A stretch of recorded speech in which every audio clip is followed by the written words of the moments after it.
we're going to get a band that's not too strong, but it might actually be fine for people to use quite a strong band in this first movement, whereas the second one, they may need a lighter band. You'll understand in a moment.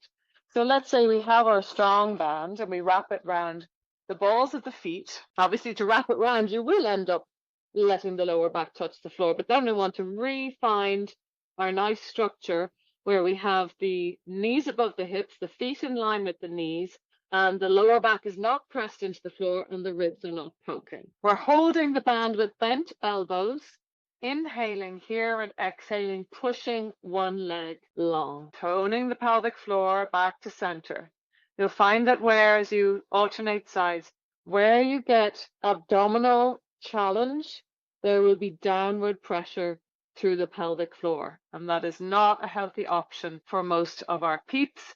We want to keep a little tone in the pelvic floor, depending on whether they have hypertone in the pelvic floor or not, of course.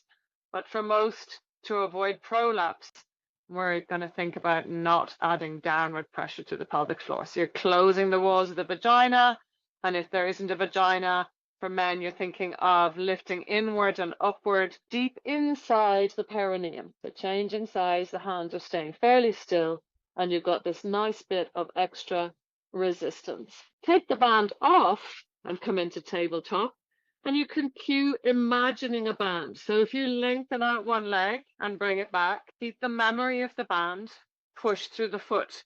So if you don't like using props, or if you're starting your students off, remember imagination counts. And then when you're ready, take a rest. So for this next option, because the arms are involved, arms are never going to be able to manage as much strength as legs are.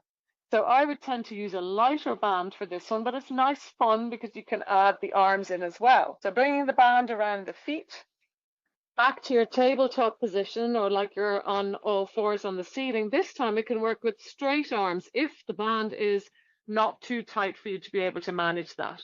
And as the right leg moves away, the left arm goes overhead. And as the left leg moves away, the right arm goes overhead. Now, what's very likely to happen for your students here is that as the right leg goes away, the right arm will go with it, and then you're losing all the strength. So the arms never go further away from the face than vertical. So when the left leg is stretching, the left arm stays still on vertical and the right arm comes overhead. Mind the pelvic floor. Mind that the lower back isn't pressing into the floor. Mind you're not poking the ribs up to the ceiling. Keep the back ribs on the floor. Relax the jaw. Breathing. Keep the arm that's not moving vertical so the leg still has some work to do. And take a rest and breathe.